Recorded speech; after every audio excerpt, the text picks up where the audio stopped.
They told her to sign the papers. They told her a woman had no business running a cattle ranch alone. They had already written her out of the story before she even had a chance to speak. But Evelyn Cross didn't come this far to fold. What you're about to hear is a story about land, loyalty, and one woman's fight to keep everything she'd bled for, against a man who believed the law was something he could buy, and a town that had already decided whose side it was on. Stay with me until the end. Hit that like button and drop a comment telling me what city you're watching from. I want to see just how far this story travels. The morning Evelyn Cross nearly lost Iron Ridge Ranch, the sky came up the color of a bruise.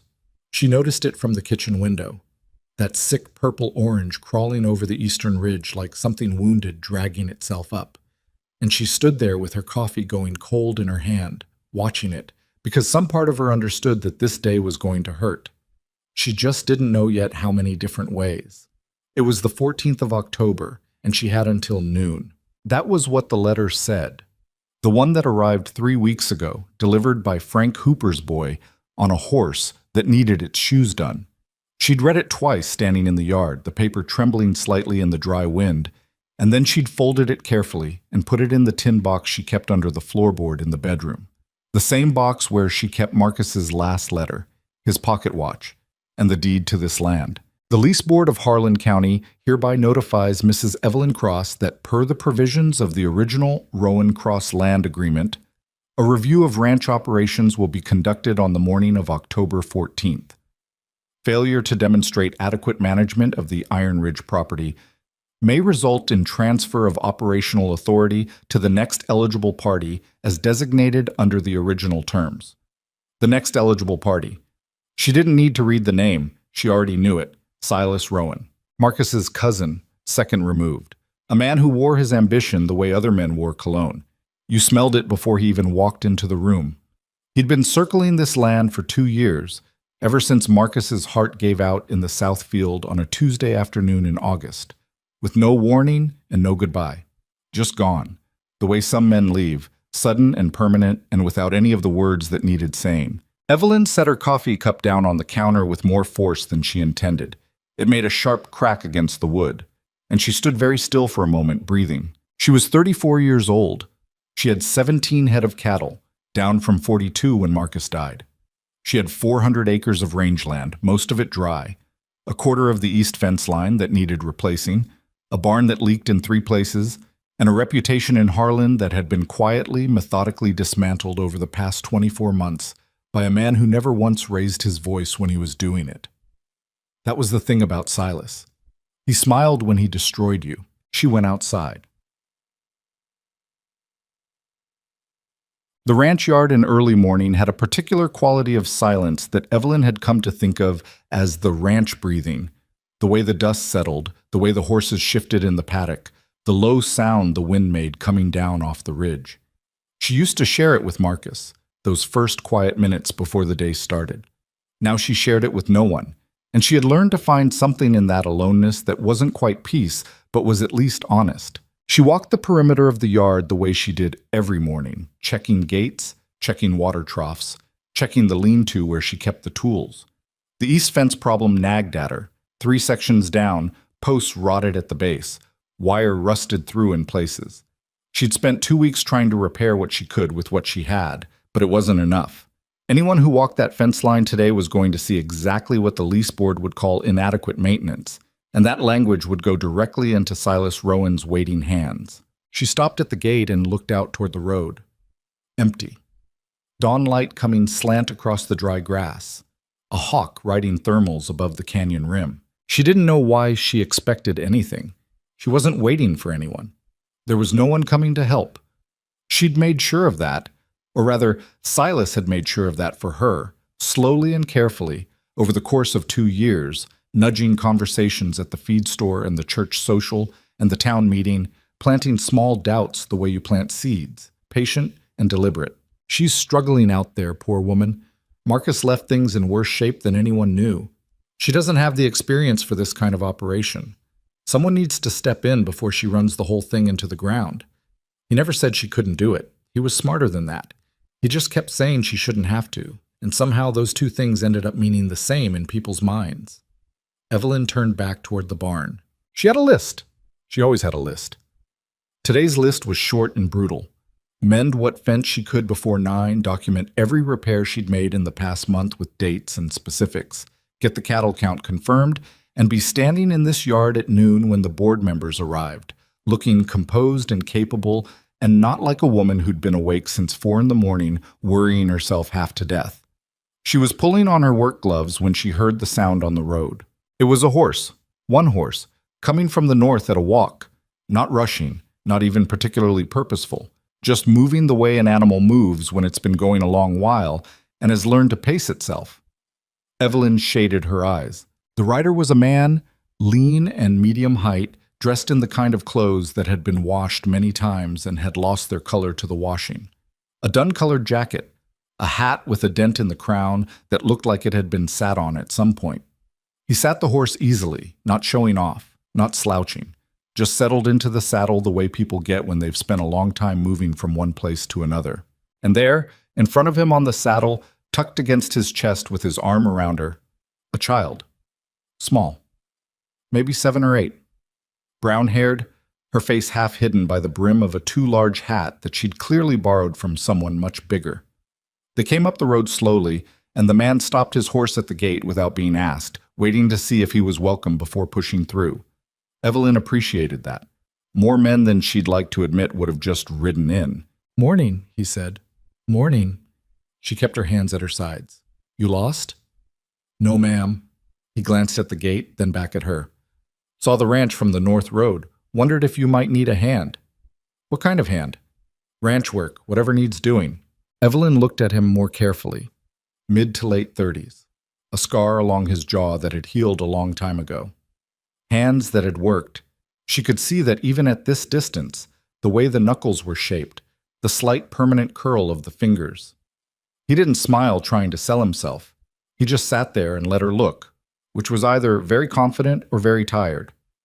"That your daughter?" she asked. "Yes, ma'am, Rosie." The child turned her face slightly at the sound of her name.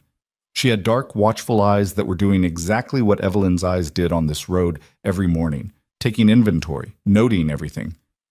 "She doesn't talk," the man said. Not apologetically, just stating it. "Hasn't for a while. But she doesn't cause trouble, and she stays where I put her." Evelyn looked at the little girl for a moment. Rosie looked back without blinking. "What's your name?" Evelyn asked the man. "Cole Mercer." "Where are you from, Cole Mercer?" A pause. "Most recently, New Mexico territory." "And before that?" "Various places." She'd heard that kind of answer before. Men passing through gave answers like that, vague, geographically accurate, but emptied out, offering direction without detail. Usually it meant something they weren't discussing, and usually that something was one of 3 things: a woman, a debt, or a bad history with someone who had a long memory. Evelyn should have sent him away. It was a bad morning to be taking risks. The lease board was coming at noon, and she needed to look like she had things under control, which she emphatically did not. And the last thing she needed was a stranger in her yard giving Silas more ammunition. She thought about all of this in about 4 seconds. "Get down," she said. "I'll show you what needs doing." His name was Cole Mercer, and he didn't offer much else. He tied his horse to the paddock fence and set Rosie down with a gentleness that Evelyn noticed and filed away. The way he checked that her feet were under her before he let go. The way he handed her a small cloth bag from the saddlebag without her asking for it. The brief nod they exchanged that meant something between them she wasn't part of. Then he turned to Evelyn and said, "What's most urgent?" "East fence line," she said. 3 sections down. I need them standing by noon." "Stakes?" "In the lean-to. Wire too, though not enough." She hesitated. "I may not have enough to do all 3 sections properly." "Show me what you have." She showed him. He looked at the wire and the stakes and the post digger and didn't say anything for a moment. Then he said, "I can shore up 2 sections solid. 3rd one I can make look right if someone doesn't walk it close." "Someone will walk it close." "Then we do 2 sections solid and make the 3rd one honest." She looked at him. "Meaning what?" "Meaning we don't try to hide what's broken. We make it clear it's on the repair list with a date on it and the materials already purchased." He shrugged. "A board that's looking to find fault will find it either way. Better to look like you know what your problems are and have a plan than to look like you're trying to cover something up. Evelyn was quiet for a moment. You know about lease boards? I know about people looking for reasons, he said simply. She didn't ask him to explain that. All right, she said. Let's go. They worked the east fence line in the early morning while the light was still merciful and the heat hadn't built. Cole worked without needing direction. He'd pull a post, check the ground, set the new one, and have it tamped before she'd finish stringing wire on the previous section. He wasn't fast in a showy way. He was just efficient, without wasted motion, which was actually better. Rosie sat on a flat rock near the fence line and watched. She had a small piece of cedar wood in her hands, smooth, pale, with one edge darkened as if it had been in a fire. And she kept turning it over in her fingers the way children fidget with things. Every so often, she'd look up at the land around them with those dark eyes, scanning the ridgeline and the canyon rim and the dry grass with the focused attention of someone who expected to find something. At 8:30, Evelyn heard hooves on the north road, not the sound of the lease board that would come from town, from the south. This was different. She straightened up from the fence wire and turned and felt the familiar cold drop in her stomach. Silas Rowan. He came with two men she recognized, Danny Keach, who worked his ranch, and the other one, a heavy-set man named Cord, whose last name she'd never been told. They rode across the front of her property with the easy confidence of people who believe they're already inside something that belongs to them. Silas himself was 41, broad through the shoulder, with a neatly trimmed beard and the kind of permanent suntan that came from 30 years working land in this country. He was handsome in the way that some dangerous things are handsome, the kind of face that made people want to trust him before they'd thought it through. He pulled up at the fence line and looked at Cole, then at Evelyn, then back at Cole with an expression that managed to convey several things simultaneously without actually saying any of them. Evelyn, a nod, the smile. Early morning out here. It is, she said. I see you've got help. His eyes moved over Cole once more, slowly, the way you appraise something at auction. Didn't know you were hiring. Didn't know I needed to announce it. Silas's smile didn't waver. It never did. Just making conversation. He looked at the fence line, at the sections they'd repaired, at the third one with its honest, documented brokenness. Board's coming at noon. I understand you're aware. I'm aware. I just wanted to stop by to say, and here his voice shifted into something softer, something almost kind, which was always the tell, that there's no need to make this difficult, Evelyn. I've spoken to the board already. If you were to indicate willingness to transfer management, just the management, not the title, not yet. It could be framed as a mutual decision, something dignified. You could stay on the property. It doesn't have to be, no, she said. Silas blinked. Not because he was surprised. She'd said no to him before, but the quickness of it seemed to land differently today, like she'd moved to a different place in herself since the last time he'd tried this. Evelyn, I said no, Silas. I'll see the board at noon. She held his gaze. If you're planning to be there, that's your right, but I'd appreciate you leaving my fence line. The smile again, a slow breath. He gathered his reins. Your choice, he said. It's always your choice. He looked at Cole one last time. Friend, he said, by way of nothing in particular. Cole Mercer looked back at him and said absolutely nothing. Silas turned his horse and rode back the way he'd come, his two men trailing. Evelyn didn't let herself exhale until the sound of them was gone. That's him, Cole said. Not a question. That's him. Cole looked at the road where the dust was still settling. He'll be back at noon with better ammunition than that. He always is. A sound from behind them. They both turned. Rosie was standing now, off her rock, facing not toward the road where Silas had ridden, but toward the south. Toward Split Rock Canyon, far off behind the south pasture. She wasn't pointing. She wasn't doing anything dramatic. She was just standing there with that piece of burned cedar in her hand, looking south with an expression that on an adult would have been called troubled. Rosie, Cole said quietly. The girl turned back, sat back down, went back to turning the cedar in her fingers. Cole watched her for a moment, then turned back to the fence without saying anything. Evelyn watched them both and said nothing either. There were 6 people on the Harlan County Lease Board, not counting Silas, who was not officially a board member but had been attending their sessions for 18 months, with enough familiarity that he might as well have been. They arrived at noon precisely. Martin Hale, who chaired the board and ran the grain mill on the south edge of town. Dorothea Vance, who was the only woman and who had always been technically civil to Evelyn while making it perfectly clear she found the whole situation inconvenient. Frank Birch, the county recorder, and 3 others whose names Evelyn knew but whose faces had all begun to blur together into a single expression of reluctant duty. Silas arrived with them. He'd changed his clothes since the morning. He was wearing his good jacket. Evelyn was standing in the yard when they rode in, which was intentional. She'd chosen her position carefully, not on the porch, which would have looked defensive, like retreating to her own doorway, not too far out in the yard either, like she was trying too hard. She stood at the edge of the yard where you could see both the barn and the paddock and the repaired fence line, because she wanted the first thing they saw to be the work, not just her. Cole had taken himself to the barn. She'd asked him to be present, but not prominent, which he'd understood without her explaining further. Rosie had not gone to the barn. Rosie was sitting on the top rail of the paddock fence, watching the road, still holding that piece of cedar. Martin Hale dismounted first. He was 70 years old and moved like it, and had the permanently suspicious expression of a man who'd been in charge of things long enough to expect they would go wrong. "Mrs. Cross," he said. "Mr. Hale." She shook his hand. "Thank you for coming." He looked around the yard with the practiced eye of a man who'd seen a lot of ranches and knew what good management looked like and what struggling looked like, and was currently in the process of sorting this one. "Let's have a walk." The walk took 40 minutes. Evelyn had prepared documentation. She'd spent 3 evenings writing it up by lamplight, her fingers cramping, going back over every repair she'd made and every decision she'd logged since Marcus died. Dates, materials, costs, outcomes. She handed the folder to Frank Birch, who was the record keeper, and she watched him flip through it with an expression she couldn't read. At the east fence line, Martin Hale stopped and looked at the 3rd section, the honest one, the documented and in progress one.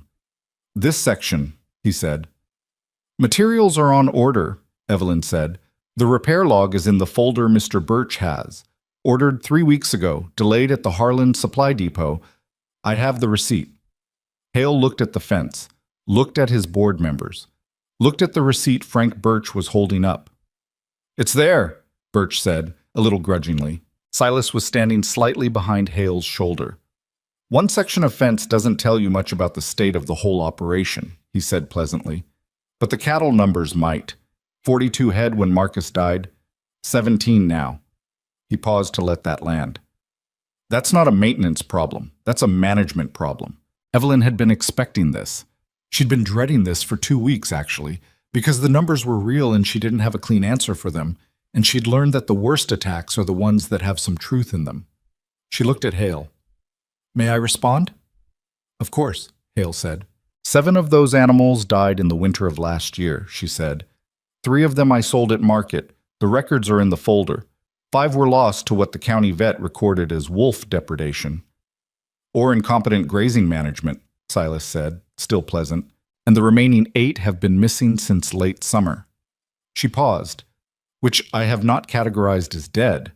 I've categorized them as missing, because I don't have a body or a credible explanation, and I'd rather be honest about what I don't know than put a number in a column that I can't support." Martin Hale was looking at her now in a slightly different way.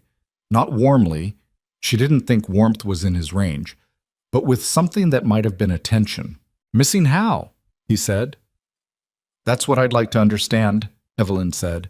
"And I think if you give me a fair chance to demonstrate what I can do with this ranch, the answer may become clearer."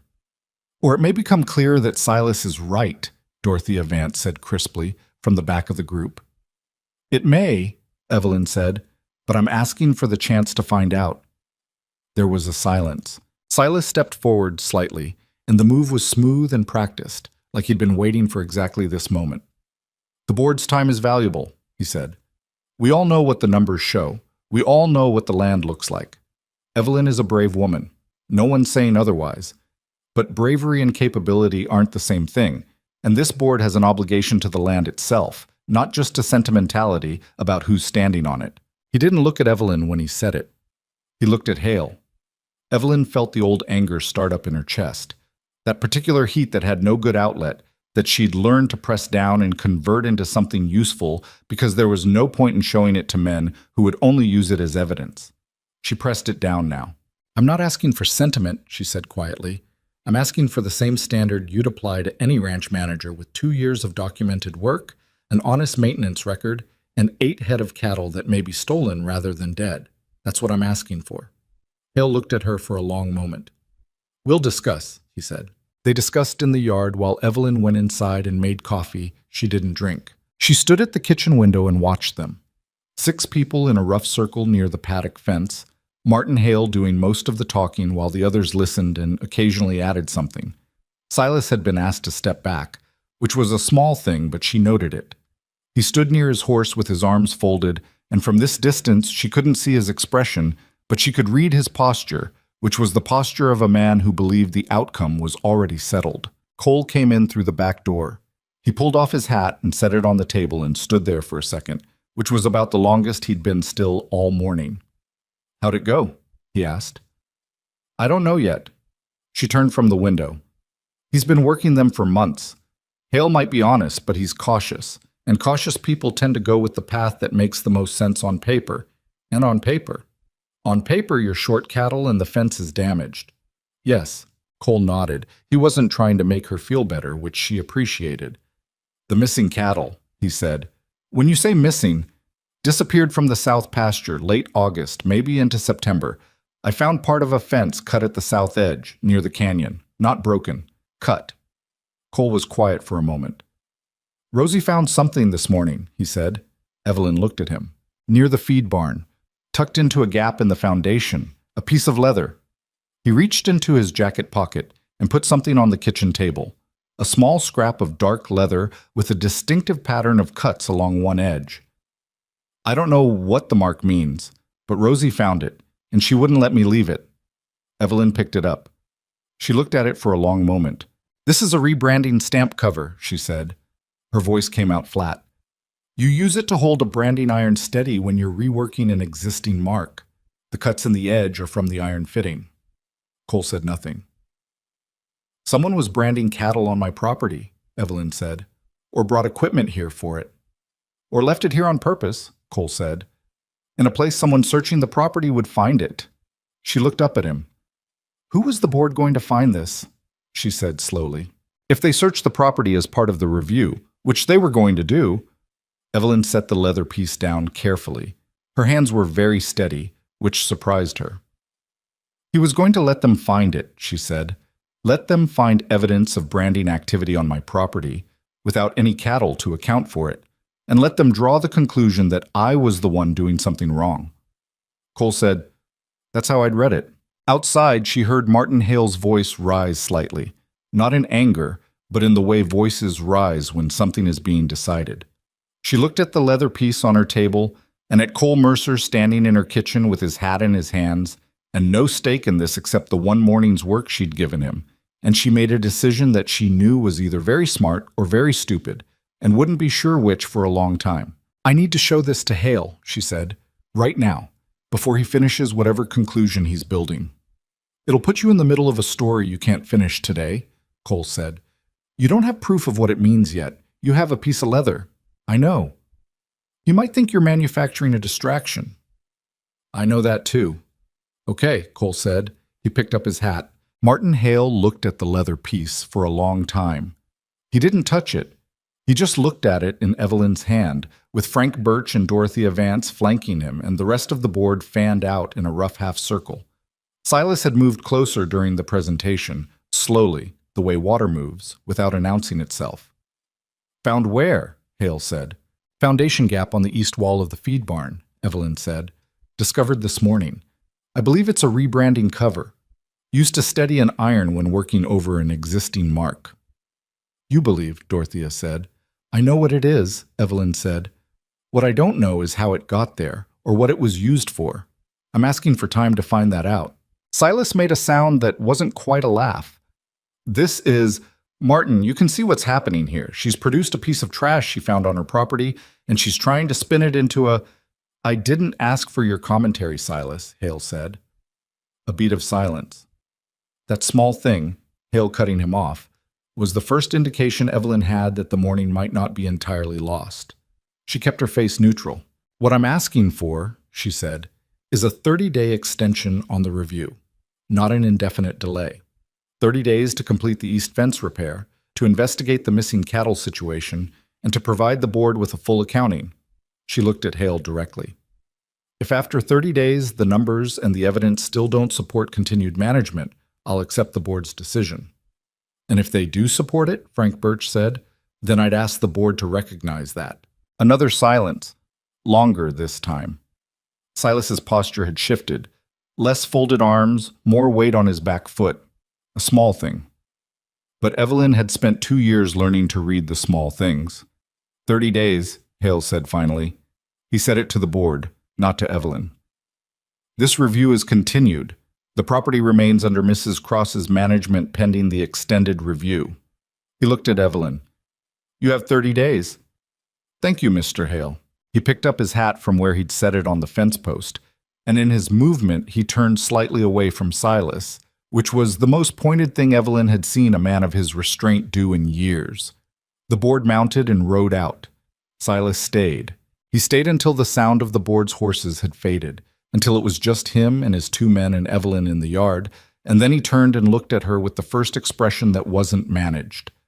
The first real one. The one underneath the smile. 30 days, he said. "That's right. You think you can find something in 30 days that changes anything?" "I think I can find the truth," she said, "and I think you're worried about what that looks like." His jaw worked once, that was all. Then the smile came back like a curtain being drawn. "Good luck, Evelyn," he said, and rode away. That evening, after the horses were fed and the yard was quiet, and the last of the sun had dropped behind the western ridge, Evelyn sat on the porch steps with a cup of tea that had gone cold without her noticing. Rosie was in the yard, crouching near the edge of the garden plot, examining something in the dirt. She'd been doing that for 20 minutes. Not playing, not wandering, just looking, with the patient intensity of a creature that had learned the world held things worth finding if you were willing to take time with it. Cole came out of the barn and stood in the yard for a moment, watching his daughter. "She do this a lot?" Evelyn asked. "Always," he said. He came to the porch and leaned against the post. "She sees things other people walk past. Always has. Must be useful." "Sometimes." He was quiet for a moment. "When did she stop talking?" Evelyn looked at him.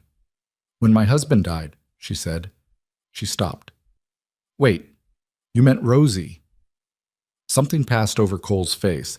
Not amusement exactly, but something adjacent. "Yes, I meant Rosie. But if you want to talk about the other thing, that's your call." Evelyn looked at her cold tea. 2 years ago. August. He was in the south field checking on a heifer that had gotten stuck in the drainage ditch. His heart. She turned the cup in her hands. "They found him in the afternoon. He'd been there since morning." Cole said nothing, which was the right response. "I was in town," she said. "That's the part that doesn't leave. I was at the general store arguing about whether they'd gotten my order of fence staples right, and he was—" She stopped. "Anyway," Cole nodded. "My wife left," he said after a moment. Not in the same key exactly, but adjacent to it, the way 2 people sometimes end up in the same territory from different directions. "She didn't die, she just stopped wanting to be where we were. Took off one morning when Rosie was 4. He looked at his daughter in the yard. Rosie saw her go. She was standing at the window. After that, he shook his head. Doctors called it selective mutism. Said she'd come back to it when she was ready. It's been 3 years. Rosie looked up from the dirt. Found her father's eyes across the yard. He nodded at her, and she went back to what she was looking at. "What's she looking at?" Evelyn asked. "I don't know. She's been finding things today." He pushed off the post. "That piece of cedar she had earlier, she picked it up from the south pasture, the burned end. She wouldn't put it down." Evelyn looked at the yard, at the south pasture beyond the fence line, at the line of the canyon rim far off in the deepening dark. "The south pasture is where I found the fence cut," she said, "where the cattle went missing." Cole followed her gaze. "Yeah," he said. Rosie was still crouching in the dirt, Her fingers moved over something on the ground, a mark or a pattern, or something in the soil that adults walking through would have called nothing and stepped on. "Cole?" Evelyn said slowly. "When you rode in from the north this morning, did you come through the South Range at all?" "No, came direct on the road." "Then she picked that cedar up on this property, somewhere between the gate and the barn." "Yes." Evelyn set down her cold tea, stood up. "I need to look at where she found it," she said. They found the spot before the dark was complete, a patch of bare ground near the post of the interior gate that connected the yard to the south pasture, where something heavy had rested for a while. The earth was pressed flat in two distinct patterns, like feet or like runners. And in the dirt, faint but present to anyone looking, a half-circle mark, like the heel of a branding iron that had been warm when it rested there. Not Evelyn's brand. She crouched over it with the lantern Cole held, and she looked at it until her eyes ached, and she thought about 8 missing cattle and a cut fence line and a piece of rebranding leather hidden in the foundation of her barn. "He was using my property," she said, "moving the animals through here, using this gate to get them south toward the canyon." "At night," Cole said, "when you couldn't see." Evelyn sat back on her heels. The lantern light threw shadows across the ground, across the mark in the dirt, across Rosie's face as the child crouched next to her, looking at the same mark with those dark, steady eyes. "How long?" Evelyn asked. Not of Cole exactly, of the night. No one answered, which was honest. She looked at the canyon rim, the dark line of it against the darker sky, and thought about what might be down there, hidden in the folds of Split Rock Canyon, behind a gate no one had reason to look for. She thought about 30 days. She thought, it might not take that long, but she didn't say it out loud because she'd learned, slowly and painfully over the past 2 years, that the distance between what you hoped and what you could prove was often the most dangerous ground of all. She picked up the lantern and stood. "First light," she said. "We look at the south pasture fence line, every inch." Cole stood, Rosie stood. The three of them walked back to the house in the dark, the lantern making a small circle of light that moved with them, and behind them the mark in the dirt waited to be found again, patient as the land itself, keeping the truth the way the land always kept it. Buried, but not gone. Never gone. The south pasture fence line was 1.25 miles long, and they walked every foot of it. Evelyn went first, moving slow, eyes down, checking each post for signs that weren't weather damage. Not the natural lean of wood working loose in dry soil over years, but the specific kind of disturbance that happened when something had been moved deliberately and then put back to look like it hadn't. Cole followed a few steps behind, doing the same thing with a different set of eyes. Rosie walked alongside the fence itself, trailing her fingers along the wire the way children drag their hands along railings, except she wasn't playing. She was reading. It took them 2 hours to cover the stretch from the interior gate to the canyon-facing corner, and by the time they reached it, Evelyn had found 4 things that bothered her. The first was a post near the quarter-mile mark where the wire had been reattached with staples newer than the surrounding ones, bright metal where everything else had oxidized to dull gray. Someone had cut this section and restrung it after. They'd done it carefully, but they hadn't aged the hardware, and Evelyn had been walking this fence long enough to notice.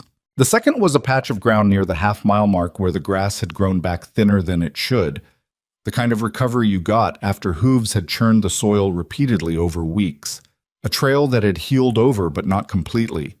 It ran parallel to the fence for about 20 feet, then angled toward a gap between 2 old juniper trees that she'd never thought twice about. The third thing was the gate, or what had been a gate, hidden between the junipers, set back from the fence line so it wasn't visible unless you were standing at a specific angle. A crude wooden frame with a wire panel that swung on leather hinges. Old, weathered to match the surrounding brush. But the leather hinges were oiled, recently. Cole crouched next to it without touching it. "How long has this been here?" "I don't know," Evelyn said.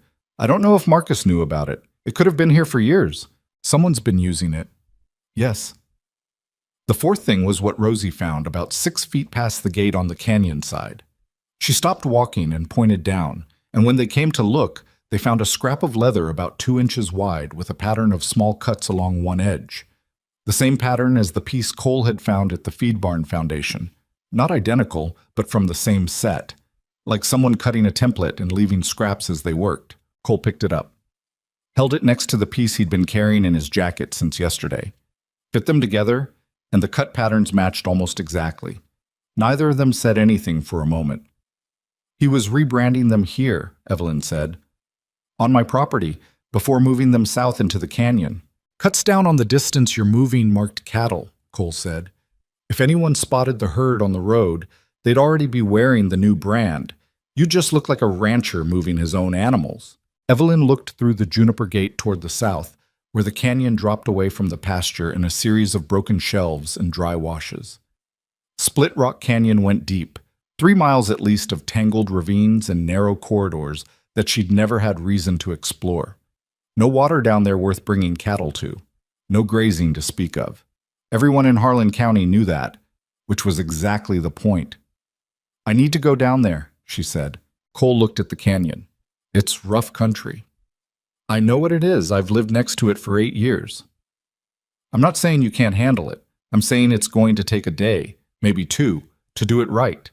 And you've got 29 days on your extension, which sounds like a lot until you're spending 2 of them in a canyon that might have nothing in it. It has something in it. You believe that. I believe it, she said. But belief and proof are different things, and I know that. Cole stood up from his crouch. He looked at the scrap of leather in his hand, then at his daughter, who was still standing at the gate opening, staring south down into the canyon's broken geography with that particular stillness she sometimes had. Not the stillness of a child waiting to be told what to do, but the stillness of a creature that had already decided something and was simply waiting for the humans to catch up. We go tomorrow, Evelyn said. First light. Cole nodded. He didn't argue it further, which she was beginning to understand was his way. He stated his concern once, clearly, and then let you make the decision without making you feel the weight of his having disagreed. Marcus had not been like that. Marcus had been a circler. Someone who came back to the same concern 3 or 4 times from different angles until you either convinced him or gave in. She used to find it exhausting. Standing here now, she found herself missing it with a sharpness that surprised her. She turned away from the canyon and walked back toward the ranch. That night, Silas came to town. Evelyn didn't know this until later, but the account she eventually pieced together from 3 separate people went like this. Silas Rowan arrived at the Harlan Hotel around 7 in the evening and took dinner with 2 men in the back room. Not a private meeting, exactly, but a backroom conversation, the kind where you're not hiding, but you're not advertising either. One of the men was Douglas Fenn, who sat on the town council and had been a Rowan family ally since before Evelyn had arrived in Harlan. The other was a man no one recognized. Traveling clothes, a leather case, the look of someone who moved between towns for professional reasons. The woman who cleaned the hotel rooms told her neighbor, who told the postmaster's wife, who told Evelyn 3 days later, that she'd heard the word appraisal through the wall more than once. A property appraisal meant someone was pricing something for sale or pricing it for transfer. And the only property in Silas's orbit that wasn't already his was Iron Ridge Ranch. He was moving faster than 30 days, which meant he was either very confident in the outcome of the review or he was planning to make the outcome irrelevant. Evelyn sat with this information in her kitchen on the second evening and looked at the leather scraps on the table and thought about what it meant to be outpaced by someone who had more patience and more resources and didn't need to be right. He just needed to make her wrong. You're doing that thing, Cole said from across the table. She looked up. What thing? Where you go somewhere in your head and your face goes flat, like you're not in the room anymore. I'm in the room. You're calculating something. She looked at him. He was drinking coffee, which he did without ceremony. No warming his hands on the cup, no savoring it, just drinking it. Like fuel. She'd noticed that about him in 2 days. He treated most things like fuel. Food, sleep, rest. He took what he needed and moved on. He's had someone doing a property appraisal, she said. While I've got 30 days on the clock, he's already pricing the land. Cole set down his cup. So he thinks the review goes his way. Or he's planning to make it go his way. Meaning what exactly? Meaning, I don't know, but he's been 3 steps ahead of me for 2 years, and I keep reacting to what he does instead of... She stopped, pressed her fingers flat against the table. I'm tired of reacting. Cole was quiet for a moment. Then don't, he said. Go south tomorrow like you planned. Find what's down there or don't find it, but stop waiting to see what he does next. It wasn't complicated advice. She knew that. But sometimes you needed to hear a thing said out loud by someone with no skin in the game, just to locate it again. Thank you, she said. He shrugged. It's not a complicated situation. It just looks complicated because you're in the middle of it. From the small room off the kitchen, the spare room where she'd put a cot for Rosie, there was the quiet sound of the girl shifting in her sleep. They both listened for a moment, and then, when it settled, went back to the map Evelyn had unfolded on the table. She'd hand-drawn it years ago, the canyon topography as best she could reconstruct from what she knew. There wasn't a good map of Split Rock Canyon in the county records. No one had needed one. She put her finger on the first shelf break where the pasture dropped away. If he's keeping cattle down there, he needs water and some kind of level ground. There are 2 places I know of. She traced 2 routes. Both take about 3 hours to reach from this side. We split it? No, we stay together. I'm not going to find a hidden herd and then have no witness.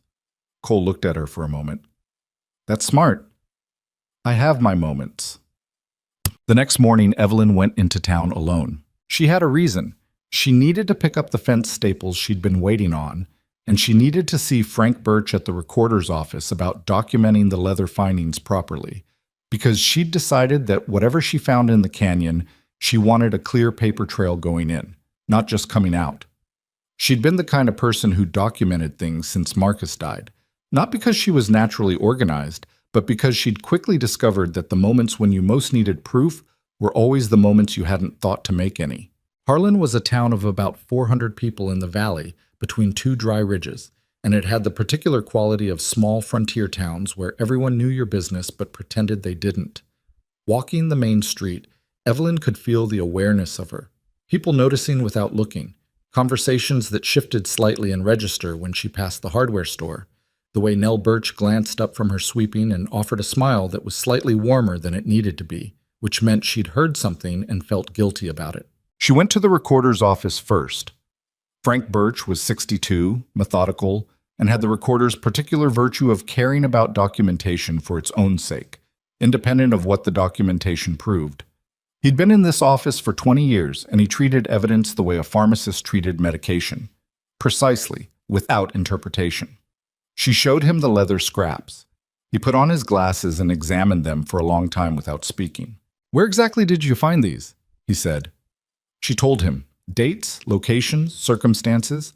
He wrote it down in the ledger he kept for property matters, asking clarifying questions that were precise and unemotional. When she described the gate and the junipers, he looked up from his writing. "You're saying there's an access point in your south pasture fence that predates your management." "That's what it looks like." "And you believe it's been used to move cattle?" "I believe so. I'm going to look at the canyon tomorrow to see if there's any evidence supporting that," Birch wrote. His pen made a dry, scratching sound on the ledger page. "You understand," he said without looking up, "that what you're describing, if accurate, would represent a significant criminal matter, not just a lease dispute." "I understand." He looked up. "I'm telling you that because it means the standard of evidence changes. A lease board looks at operations. A criminal matter needs something more specific." "I know," she said. "That's why I'm here." He nodded, wrote something else, dated it, signed it. Then he made a second copy and handed it to her. "That's your record," he said. "I keep mine here." He paused. "Mrs. Cross, I want to say I've kept my distance from this situation because I work for the county and the county operates the lease board, and it wouldn't be appropriate for me to take sides." "I understand that." "But documentation is not taking sides," he said carefully. "Documentation is just the truth written down in a place where it can be found." She looked at him. He was already looking back at his ledger. "Thank you, Frank," she said. He made a small sound that wasn't quite a response and went back to writing. She was crossing the street back to her wagon when Silas stepped out of the land office. The timing was either coincidence or it wasn't, and Evelyn had stopped believing in Silas's coincidences about 18 months ago. He saw her immediately. Of course he did, and crossed toward her with his hands easy at his sides and the morning smile already in place. Evelyn. He fell into step beside her, which she didn't invite and couldn't easily stop without making a scene in the middle of the street, which he knew. Silas, how's the ranch holding up? Fine. Good. A pause. I heard you had some people out looking at the south fence yesterday. She kept walking. I walk my fence line regularly. That's what good management looks like. Of course. He was quiet for a half step, which was when she knew something was coming. I heard you found something. She stopped. She turned and looked at him. His face was the same. The smile, the warmth, the concern. Where'd you hear that? She said. Oh, you know how towns are. He gestured vaguely. People talk. I don't put much stock in gossip. Someone had been watching. She'd known it was possible, but knowing it and feeling it were different. She thought about who'd been near the south pasture the previous morning. No one she'd seen, but that meant nothing. The canyon rim offered a view of the pasture from the south side that you could hold for hours without being visible from the fence line. I found what I found, she said. If you're curious about the details, you can ask Frank Birch. I've documented everything. Something moved in his eyes. Not alarm, more like a recalibration. That's very organized of you, he said. I've learned to be. She started walking again. Evelyn? His voice was still pleasant, but there was something underneath it now, a slight pressure, like a hand on a door that isn't supposed to open. I want you to think about what you're doing, not the fence line, not the review, what you're actually doing, chasing a theory into rough country, involving people you don't know, spending your 30 days on a... Silas. She stopped again, turned fully. I am not having this conversation in the middle of this street. I just think... I know what you think. Her voice was quiet and completely flat.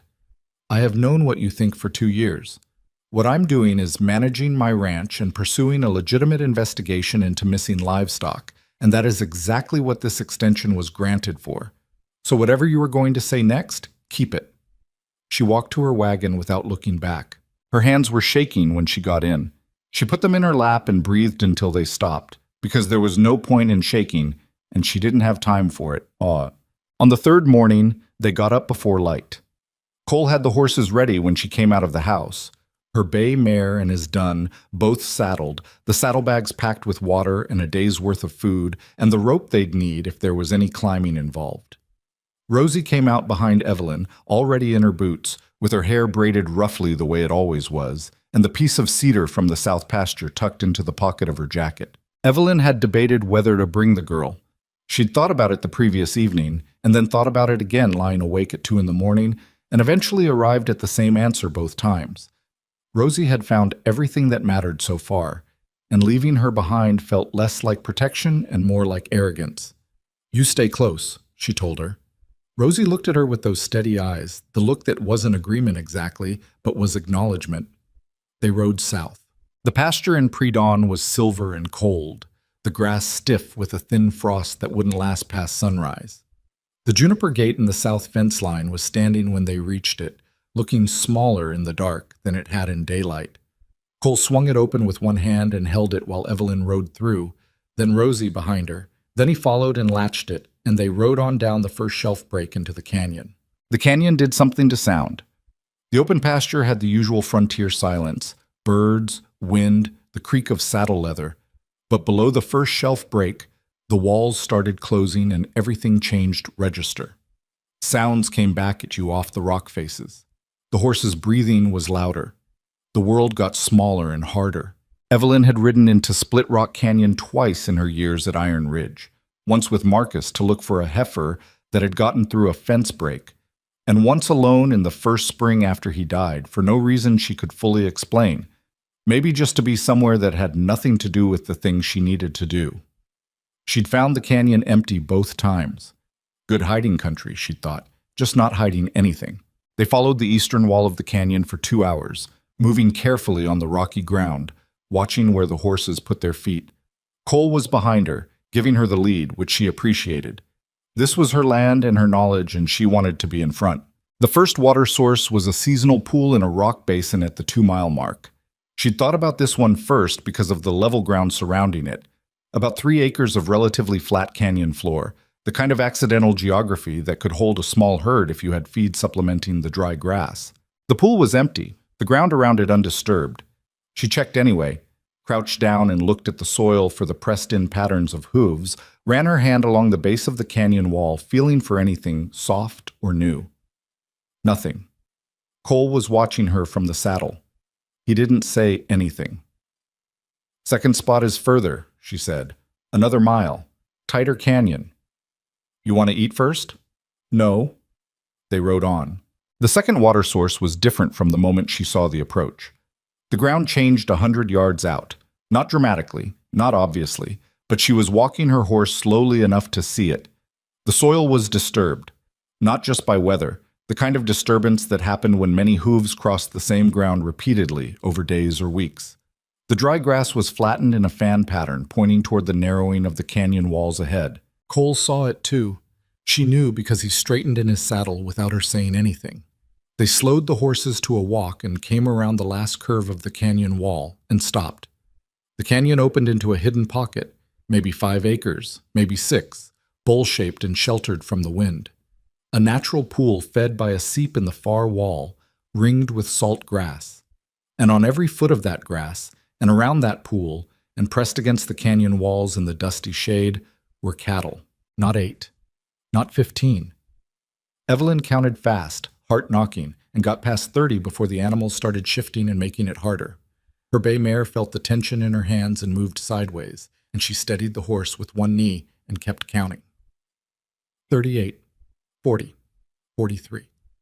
43 cattle in a hidden canyon pocket, 3 miles from her south pasture gate. She made herself look at them. Really look. Not just count, but examine. Head shapes, coloring, the size and conformation of the animals. Looking for something specific. Looking for what you could see if you knew Marcus's brand, if you knew the particular notch pattern he'd used on left ears for his best breeding stock. The brands on these animals were Rowan brands. She could read the mark from here. RR. Silas's cattle mark, clean and fresh on hide that still showed the slight raised texture of recent work. But underneath some of those brands, barely visible, on the animals who'd been marked longest ago and whose new brand had set most completely, she saw it. The original scar. The ghost of what had been there first. An old burn healed to smooth, slightly discolored skin beneath the new mark. The shape of Marcus's brand. The iron her husband had used for 12 years. The mark she'd watched him press into hide dozens of times.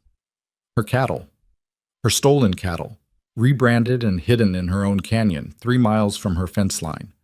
Rosie made a sound beside her. Not a word, but a sound. The first one Evelyn had heard her make since she'd arrived. A short exhale with something in it that might have been recognition.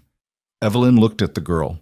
Rosie was looking at the cattle with her dark eyes, and her hand was pressed flat against her jacket pocket where the piece of cedar was. "I see them," Evelyn said softly. Not just to the girl, to herself. To whatever part of her had been holding 2 years of doubt and suspicion and grief all at once and needed somewhere to put it down.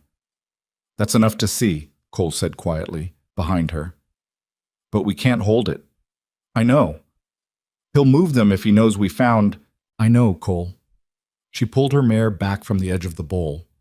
Her mind was already moving, already building the sequence of what had to happen next. Witnesses, authority, public.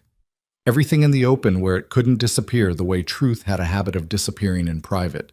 But the canyon was 3 miles from the nearest road, and Silas had men who watched her fence line, and 30 days was suddenly a very long time when you knew exactly where the evidence was and how fast it could vanish. She turned her horse back toward the canyon entrance. "We ride hard," she said, "and we don't stop in town. We go straight to Martin Hale." Cole turned his horse alongside hers. "What about Silas?" he said.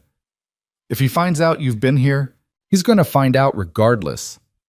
She looked at Cole over her shoulder, and something in her had settled into a different kind of stillness than she was used to. Not the stillness of holding herself in, but the stillness of something that had stopped waiting and started moving. "The only question is whether he finds out after I've already put the right people in that canyon." They rode hard back up through the canyon's broken geography, the horses picking their way fast through the rock and the dry wash, Rosie holding her mare steady with a grip that surprised Evelyn, the pale morning light coming in angles off the canyon walls, and the sound of 43 cattle lost and found behind them, waiting in a hidden bowl of rock and salt grass and stolen time. 3 miles up and out, back through the juniper gate, across the silver pasture in the growing light. She didn't look back. There was no point in looking back. But that night, 2 hours after they'd ridden north, 2 hours after Evelyn had kicked her horse into a gallop across the open pasture and not once considered pulling her pace, something happened at Iron Ridge Ranch that she would not discover until morning. Someone burned the branding rack, not the barn, not the house, just the rack. The iron frame Marcus had built in the first year of the ranch, the one she'd used every spring, the one that stood in the east yard where everyone could see it. Someone came after dark and burned it to the ground and left the iron bones of it standing in a pile of ash. And they did it without a sound that anyone inside the house heard. And next to the ash pile, pressed into the ground just hard enough to be deliberate, was the heel print of a boot Evelyn recognized. She'd seen that particular shape, narrow toe, flat heel, a small star-shaped repair on the left side, outside her kitchen door 3 weeks ago when Silas had ridden in for the first time to talk her into signing the papers. She stood in the cold morning looking at the ash of a thing that had stood for 8 years, and she understood exactly what this was. It was a message, and it was a frame, and it was both at once. Destroy something of hers so she looked damaged and unstable to the board, and leave just enough to suggest it might have been her own doing, some desperate act, some sign of a woman losing her grip. She stood there in this cold and the ash and the quiet, and felt something move through her that wasn't rage, and wasn't grief, and wasn't fear. It was clarity. The kind that only came when someone had pushed so far past decency that there was nothing left to be confused about. "Cole," she said. She didn't raise her voice. She didn't need to. He was already standing in the barn doorway, looking at the same ash pile she was looking at, a cup of coffee in his hand and his face doing the particular thing it did when he was assessing something serious. Absolutely still, absolutely present. "I see it," he said. "Document it," she said. "Everything, every inch. We don't touch it, and we don't clean it up." And then she looked at the ash that had been her branding rack, and at the boot print that had been left for her to find, and at the pink edge of dawn coming over the eastern ridge. "And then we go get Martin Hale," she said, "and we bring him here before Silas Rowan gets the chance to decide what this means." Martin Hale did not like being woken before breakfast.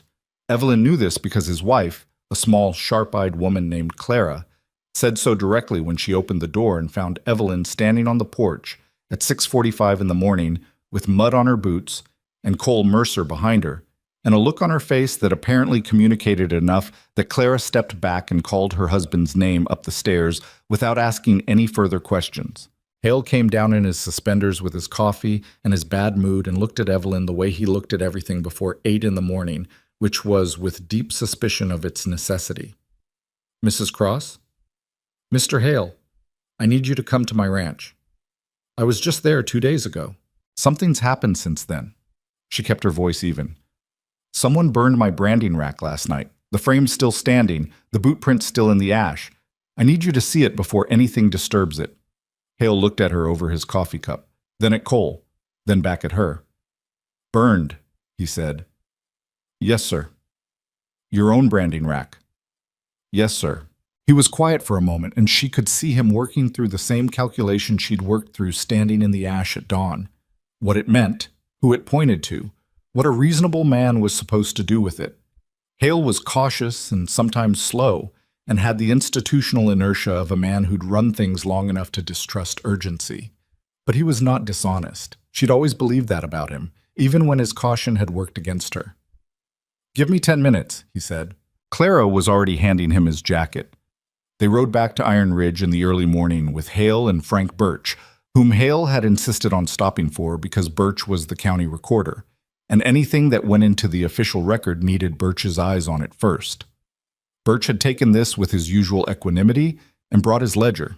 The branding rack stood in its ash pile exactly as Evelyn had left it.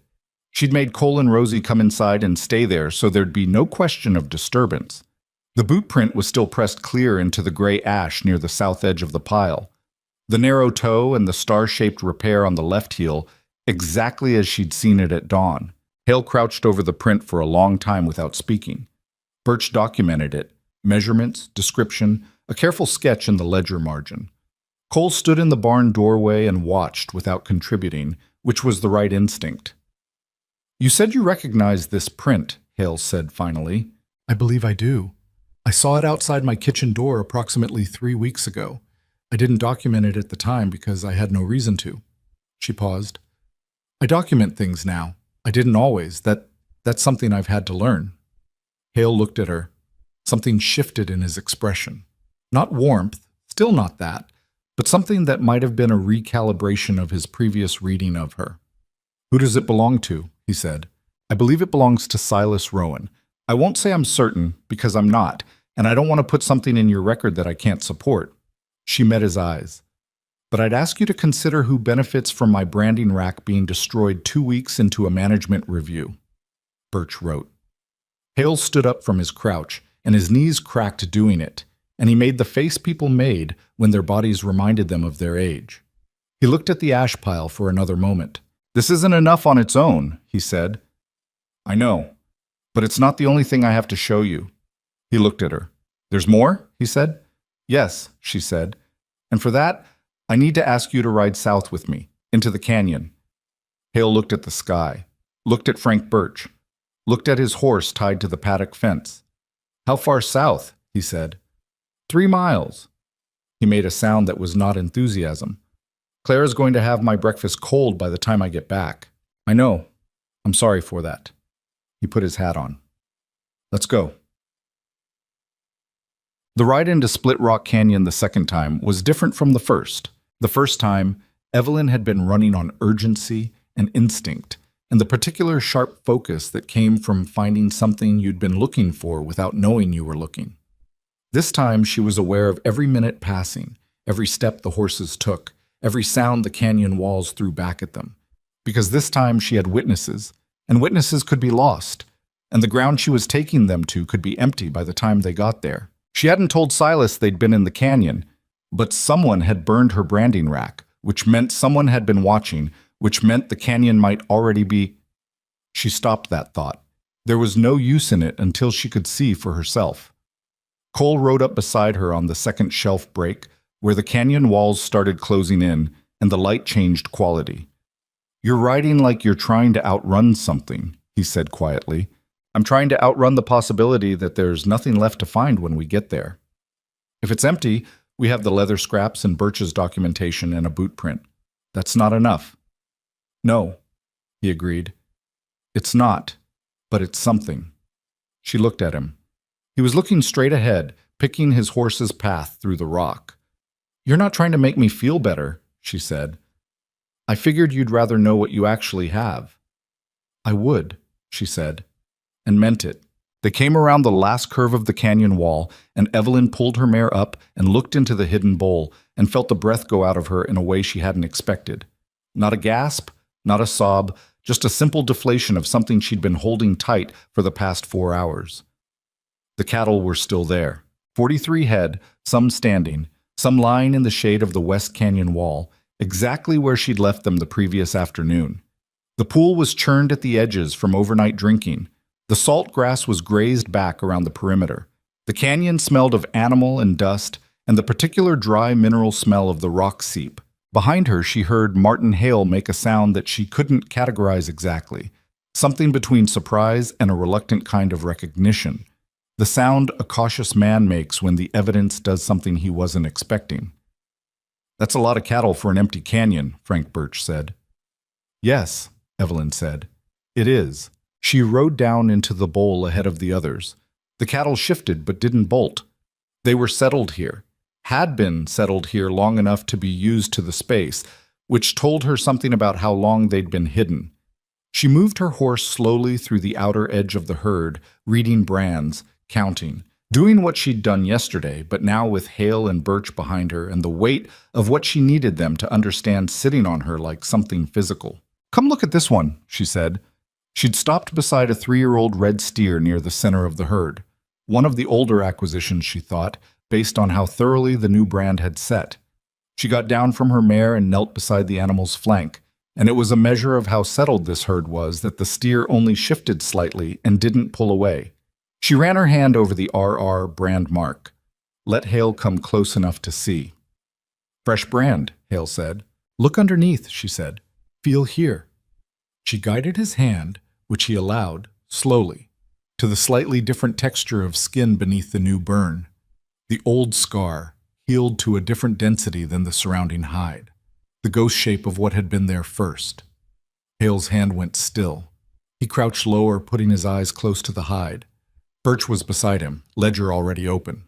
The ghost brand was unmistakable once you knew to look. A running M over a bar. Marcus Cross's iron, the mark he'd filed the design for in the same county recorder's office 11 years ago. That's Marcus's brand, Evelyn said. Her voice came out steadier than she expected. Underneath the Rowan mark, on my cattle, in my canyon, 3 miles south of my property line. She stood up. And I have leather scraps from 2 locations on my fence line that match a rebranding template set documented by Mr. Birch before we came down here. And I have a boot print in the ash of my burned branding rack that I believe belongs to the man who organized this. Martin Hale stayed crouching for a long moment. His hand still rested on the steer's flank. Birch was writing. Then Hale stood. And this time, when his knees cracked, he didn't make the face. He just straightened up and looked at the herd around him, and then at Evelyn with an expression she had not seen him direct at her before. Not quite apology. A man like Hale didn't apologize easily, but something adjacent, something that acknowledged a debt without stating it. We need the county sheriff, he said. Yes, sir. And we need this canyon secured before anyone moves these animals. Yes, sir. Frank, he said, turning, you're going to need a bigger ledger. Birch looked up from his writing. I have one in the saddlebag. Get it. They sent Cole back up to the road to ride for Sheriff Lynn Pruitt, while Hale and Birch stayed in the canyon. Evelyn stayed too, because she wasn't leaving these animals in anyone's custody but her own until there was law present, and Hale didn't argue with that. They stood in the canyon bowl in the late morning warmth, and Birch documented every animal he could get close to, brand over brand. The ghost marks visible once you knew the technique, the older ones clearer because time had separated the texture of the 2 burns. Rosie sat on a flat rock at the canyon entrance. Evelyn had told her to stay near the opening and call out if she heard anyone coming from the north, from the ranch side. The girl had gone to her post without a word, the piece of burned cedar still in her jacket pocket. It was Rosie who heard them first, not a call. She didn't call out. What she did was stand up from her rock and face north up the canyon, with her body gone rigid, the way an animal goes rigid at a scent, and Evelyn saw her from 50 feet away and knew what it meant. Someone's coming, she said. Hale's head came up. How do you... Her, Evelyn said simply, and started walking toward the canyon entrance. She heard the horses before she reached Rosie. 2, maybe 3, coming down the first shelf break at a pace that wasn't careful. Coming fast. And then the sound resolved and she recognized the gait of the lead horse because she'd been listening to that particular horse move around her fence line for 2 years. Silas. He came around the canyon curve with Cord behind him, and a third man she didn't know, and he pulled up when he saw Evelyn standing in the canyon entrance with the girl beside her. His horse danced sideways at the abrupt stop, and he steadied it with a practiced hand, and his face did a complicated series of things in the space of about 2 seconds before settling back into something arranged and controlled. Evelyn, he said. Silas. His eyes moved past her into the bowl. She didn't turn to see what he was registering. She knew what was in there. She watched his face instead. Watched him see Hale and Birch among the cattle. Watched something that might have been calculation or might have been something closer to fear move through his expression before he locked it down. What's Martin doing in this canyon? He said. His voice was still level, still conversational. His job, Evelyn said. I don't understand what that means. I think you do. He looked at her. The smile was gone now. Not replaced by anger, not yet, but by something colder and more deliberate that she hadn't seen before. The face underneath the face. She'd been waiting 2 years to see it and found it wasn't satisfying. It just looked like a man doing arithmetic. You're making a mistake, he said. Whatever you think you found down here, I know what I found. Cattle stray. Cattle cross property lines. Finding animals in a canyon doesn't mean... Silas. Her voice was quiet and hard. Martin Hale has been in that bowl for 2 hours looking at my dead husband's brand under your iron. Frank Birch has been writing it down. The sheriff is on his way. She looked up at him on his horse. Whatever you were going to say next, I'd think carefully about it. Cord shifted behind him. The third man's horse moved sideways. Silas looked past her into the bowl again. Hale had turned and was watching now. Birch too. The weight of those eyes, official eyes, recorded eyes, seemed to land on Silas differently than Evelyn's did. She watched him feel it. I want to speak with Martin, he said. You can do that when the sheriff arrives, she said. Until then, I'd ask you not to come further into this canyon. You don't have the authority to. Martin, Evelyn said without raising her voice. Hale walked toward this canyon entrance. Slow, deliberate, the way he did everything. He came up beside Evelyn and looked at Silas Rowan on his horse. And the silence between the two men was a particular kind of silence, the kind that happened when one person has been caught in a thing and both of them know it, and neither one has decided yet what form the next moment takes. Silas, Hale said. Martin. I don't know what she's told you, but whatever evidence she claims, I've seen it myself, Hale said. I've put my hand on it. Another silence. Shorter. More final. I'm going to need you to wait at the canyon entrance, Hale said, until Sheriff Pruitt arrives. That's not a request. Silas looked at Hale for a long moment, then at Evelyn. His horse moved under him, that restless shifting of an animal that felt the tension in its rider's body. This is not over, he said, to Evelyn, not to Hale. I know, she said. It's not over yet. He pulled his horse back. Cord and the third man followed. They retreated to the curve of the canyon wall and stopped there, and Evelyn could feel their presence at her back for the rest of the wait, like a pressure between her shoulder blades that she forced herself to ignore. Len Pruitt arrived with 2 deputies an hour and 40 minutes after Cole had ridden out. He was a compact, sun-weathered man of 50 with a deliberate manner and the useful quality of not visibly reacting to things until he'd had enough time to understand them.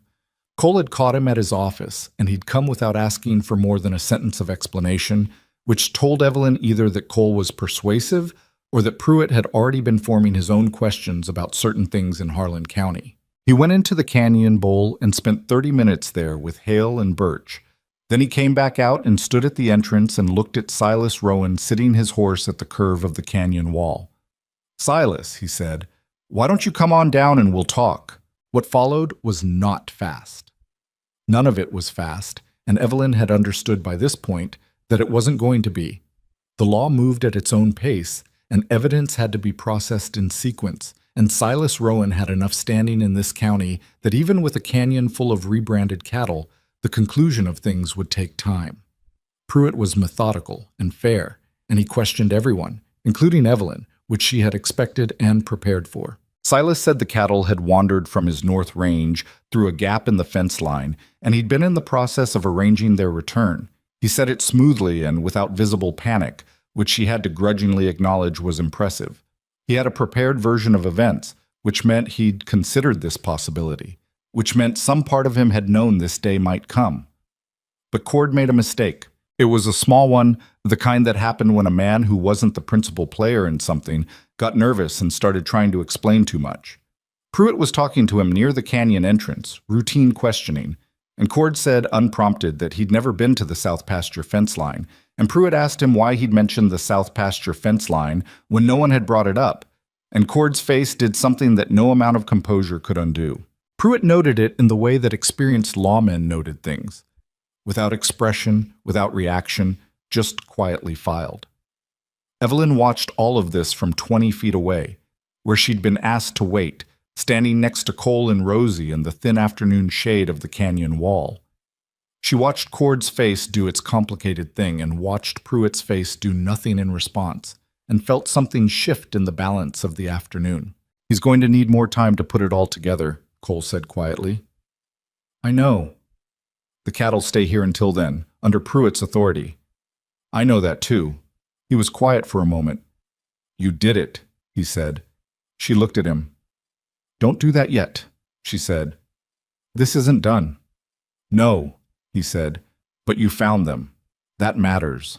She looked at the canyon bowl, at her cattle, at her property's stolen inventory standing in the afternoon light with the double brands on their hides, waiting to be properly claimed. At Marcus's mark underneath Silas's mark, the old truth underneath the new lie.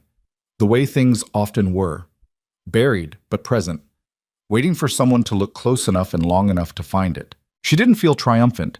She didn't feel relieved. She felt tired in a way that went all the way down, and underneath the tired was something she didn't have a name for yet. Not happiness exactly, but the thing that existed in the space where fear had been living for 2 years and had finally been asked to vacate. Rosie moved next to her. The girl had been standing still for an hour, doing what she always did, watching, reading the scene with those dark eyes that missed nothing. Now she moved, and what she did was take the piece of burned cedar from her jacket pocket and hold it out toward Evelyn, not to give it to her, just to show her. Evelyn looked at the cedar, looked at the child's face.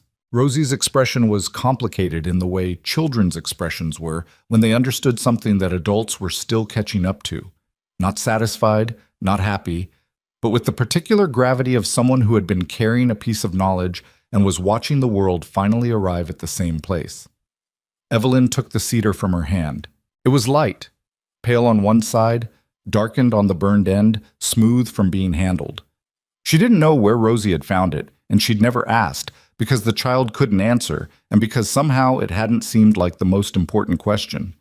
Now, holding it in the canyon where the cattle stood under their double brands, she looked at the burned end and thought about burning, about the branding rack and the branding irons and the way fire could be used to mark things and change things and destroy things, and how sometimes the same fire that took something from you left evidence of what had been done. She closed her hand around the cedar. "Thank you," she said to Rosie. The girl looked at her with those steady eyes. Then she did something she hadn't done once in the 3 days since she'd arrived at Iron Ridge Ranch. She reached out and took Evelyn's free hand, held it, just for a moment, then let go and went back to watching the canyon. Evelyn stood with the cedar in one hand and the warmth of the girl's fingers still in the other, and she looked at Silas Rowan across the canyon floor as Pruitt talked to him in his careful, unhurried way, and she understood that the next hours and days were going to be hard, that Silas would fight this with every resource he had and every favor he was owed and every version of events he could construct, that a canyon full of cattle and a ghost brand and a boot print in ash were not the same as a verdict. But they were the truth, and the truth was something she had that he didn't, and that was the one advantage that had no counter. She held on to that. The sun moved across the top of the canyon walls, and the afternoon light changed color in the way it did in this country, going warm and red toward evening, making everything look simultaneously harsher and more beautiful than it had any right to be. Pruitt continued his careful work. Birch continued writing. The cattle stood in their stolen sanctuary and breathed the canyon air. And somewhere above them, on the road that ran along the ridge, because sound carried strange in Split Rock Canyon, and Evelyn had learned that, she heard a horse going fast, north, away from town. One of Silas's men, she didn't know which one, going somewhere, doing something, setting something in motion that she couldn't see yet. She looked at Cole. He'd heard it too. His jaw was set. "What do you think he's doing?" she said. "Calling in whatever he's got left," Cole said. "Which is?" Cole was quiet for a moment. "I don't know. But men like him always have something left. You should be ready for that." She thought about the 30-day extension, now down to 27 days. She thought about the appraisal meeting at the hotel. She thought about the way Silas had looked at her that morning in the canyon entrance. Not the managed version, the real one. And what she'd seen in it. Not just calculation. Something more personal than that. Something that had been building for longer than 2 years, possibly longer than she'd been in Harlan at all. A man who wanted a thing that badly didn't stop because the evidence had turned against him. "I know," she said. "I'm ready." She said it the way she'd learned to say things she wasn't entirely certain of, with enough conviction that it became a kind of commitment rather than a claim, something to grow into rather than something already true. The canyon held its silence around them, and the evening came on, and the stolen cattle waited in the last red light. The something Silas had left turned out to be Douglas Fenn. Evelyn found this out the following morning when Fenn arrived at the lease board office before it opened and spent 40 minutes with two of the board members she hadn't been able to read during the yard review, quietly, in the way that political pressure was applied quietly, without fingerprints. She heard about it from the postmaster's wife, who heard it from the woman who cleaned the office, who had been there early to do the floors and had not been asked to leave. What Fenn said in that room, she never learned precisely. But by mid-morning, the mood in Harlan had shifted in the way mood shifted in small towns. Not through any single declaration, but through a series of small adjustments, conversations ending slightly faster, people finding somewhere else to be when she walked into the feed store. As if someone had quietly changed the temperature and everyone had adjusted without acknowledging it. Pruitt was still in the canyon with his deputies, still documenting. She'd ridden out to check at first light, and he was already there, methodical as always, working through the herd animal by animal. He'd nodded at her and told her to stay available and not to discuss the details with anyone until he'd completed his records. She'd agreed and ridden back and spent the morning in a state of suspended tension that she had no productive outlet for. Cole was repairing the section of south fence near the Juniper Gate. Not because it was urgent now, but because it needed doing, and because he was a man who dealt with unspent anxiety by finding physical work to absorb it. She watched him from the kitchen window and thought that they were more alike in that respect than she'd have guessed 3 days ago. Rosie was in the yard. She'd taken an interest in the garden plot along the east wall of the house, not planting, just examining, crouching over the dry soil with her usual focused attention. Evelyn had given her a small trowel in case she wanted to do something with her hands, and the girl had accepted it with a nod and gone back to her investigation. It was Rosie who saw the riders coming from the south road. She stood up from the garden and faced the road and held the trowel at her side, and Evelyn saw her through the window and was already reaching for her jacket when the sound reached the house. Not 2 riders, not 3. More than that. She got to the porch and counted.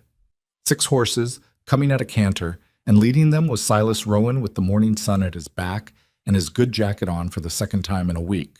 Behind him were Cord and the third man from the canyon, and behind them, which was what made her stomach drop, were 3 men she recognized from the county council, not Fenn, but men in Fenn's orbit, men who had attended the same dinner at the hotel, men whose presence here in a group at this hour meant that whatever Silas had set in motion the previous afternoon, it had moved fast.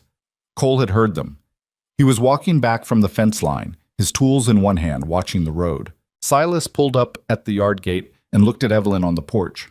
"We need to talk," he said. "We're talking right now." "Inside," he said.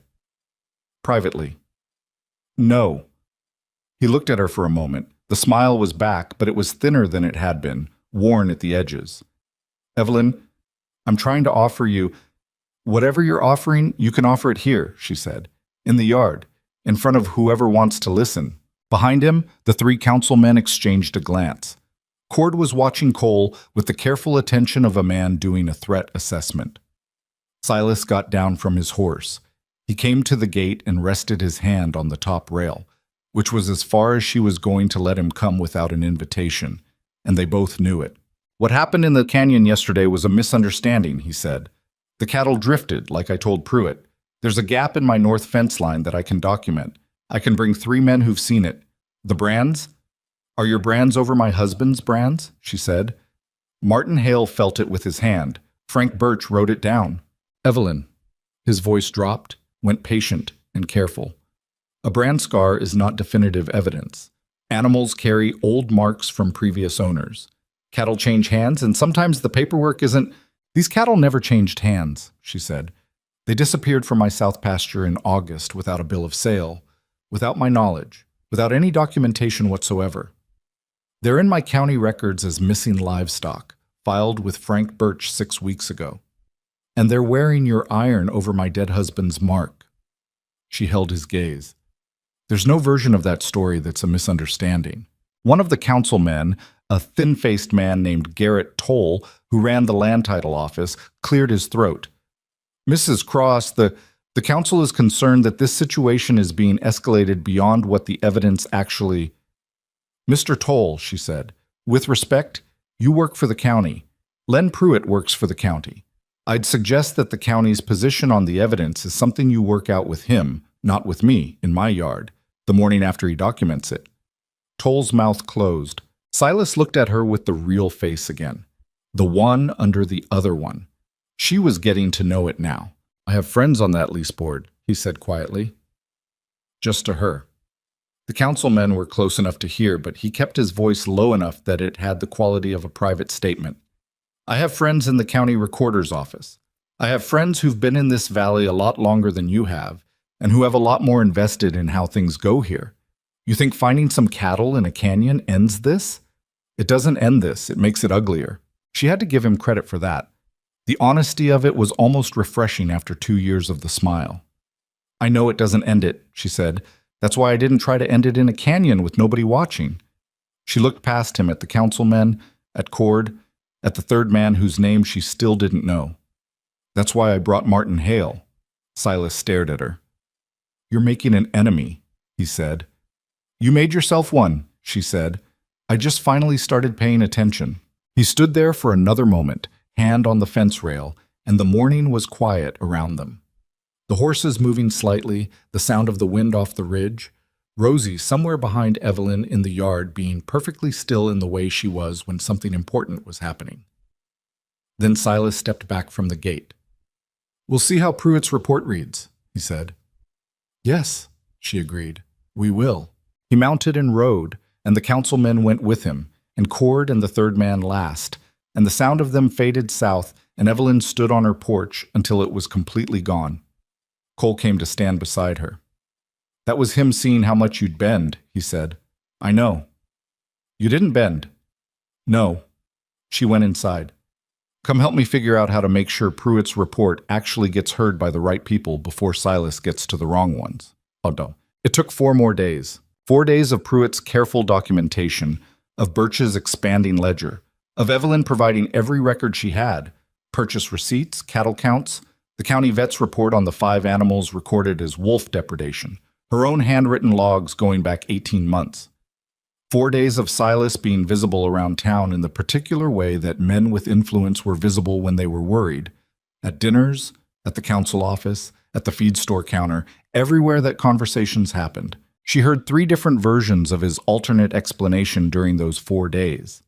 The cattle had drifted. The brands were pre-existing from a prior sale. There had been a verbal agreement with Marcus, a handshake deal, the kind that wasn't written down, the kind that was very convenient to claim when the other party was 2 years dead. That last one was the one that almost broke something in her. Not because it was persuasive, it wasn't, not to anyone who knew Marcus's habits, which had been meticulous to the point of driving her slightly crazy during their marriage, but because of the particular violation of it. The idea of Silas standing in rooms putting words in her dead husband's mouth, building a fiction from a man who couldn't contradict it. She told Cole about it on the 3rd evening, sitting at the kitchen table after Rosie had gone to sleep. He's using Marcus, she said, as a shield, as a prop in a story Marcus never agreed to be in. Cole looked at his coffee for a moment. Can you prove it's false? The handshake deal? Marcus didn't do verbal agreements for anything over $20, she said. He had a saying, if it's worth doing, it's worth writing down and signing. He used to say it so often it drove me crazy. She stopped, put her hand flat on the table. I gave him grief about it once, said he was paranoid. He said he wasn't paranoid. He was just older than I was, and he'd seen what happened when people trusted the goodwill of other people without the paperwork to back it up. Cole was quiet. He was right, she said. He was right, Cole agreed. She sat with that for a moment. He had a character witness in his own habits, she said slowly. Anyone who knew him in Harlan for any length of time knows he didn't shake on cattle deals. 3 years at the lease board, Hale attended those meetings. He knew Marcus. Then tell Hale that, Cole said, not as a point in your favor, just as a fact about the man Hale knew. She looked at him. That's good, she said. It's not complicated, he said. The truth usually isn't. She went to see Hale the next morning. On the 5th day, Pruitt called a meeting, not in the sheriff's office, that would have been procedurally correct, but limited in audience. Not at the lease board office either. He called it at the canyon itself, which was Evelyn's suggestion relayed through Hale, and which Pruitt had agreed to after a pause that told her he'd been thinking along the same lines. The reasoning was simple, and she'd arrived at it at 3 in the morning on the fourth night, lying awake with the evidence arranged and rearranged in her mind. The canyon was the proof. The cattle were the proof. Descriptions of brands on paper were one thing, but standing in a bowl of rock with 43 animals around you and running your hand over the hide and feeling the old mark under the new one, that was a different kind of knowing, the kind that didn't require interpretation. So Pruitt called his meeting at Split Rock Canyon, and the people who came were Martin Hale and the full lease board, all 6 of them, 3 neighboring ranchers who had their own history with Silas Rowan that Evelyn was only beginning to understand, the county council minus Fenn, who sent his apologies through a third party, Frank Birch with his expanded ledger, and Silas himself, who had the legal right to be present and who arrived last, alone without Cord or the unnamed third man. She noticed that, the alone part. She filed it. Pruitt ran it like a sheriff ran things, without theater, without speeches, with the simple directness of a man who decided what the facts were and was presenting them in sequence. He walked them through the canyon to the hidden bowl. He showed them the juniper gate. He showed them the pressed earth trail along the south fence line. He showed them the leather scraps, now labeled and numbered in Birch's documentation. And then he walked them to the cattle. He'd chosen 3 animals for close examination: an older steer with the clearest ghost brand, a younger heifer whose marks were fresher and required more explanation, and a third animal that Birch had found with a partial ear notch, Marcus's ear notch pattern, the one he'd used for breeding stock, that predated any branding and couldn't have been applied by anyone other than the original owner. One of the neighboring ranchers, a barrel-chested man named Walt Creedy, who'd run cattle in this county for 30 years, crouched beside the older steer and ran his hand over the brand the way Hale had. He stayed there a long time. "That's a cross brand underneath," he said, to no one in particular. "I've seen that iron for years. Know the shape." He stood up and looked at Silas without any particular expression on his face. Silas said, "Walt, don't," Creedy said. Just that. One word, and went back to looking at the cattle. Dorothea Vance, who had been the board member Evelyn trusted least, crouched beside the heifer with her reading glasses on and spent 4 minutes examining the brand in total silence. When she stood up, she adjusted her glasses and looked at Hale. "Martin," she said, "I need you to make sure Frank's got the notch mark in the record." "It's there," Birch said from where he was already writing. Dorothea nodded. She did not look at Silas. It was the quietly devastating version of the end of something. Not a confrontation, not a declaration, just people one by one removing themselves from the position they'd been asked to hold and finding somewhere else to stand.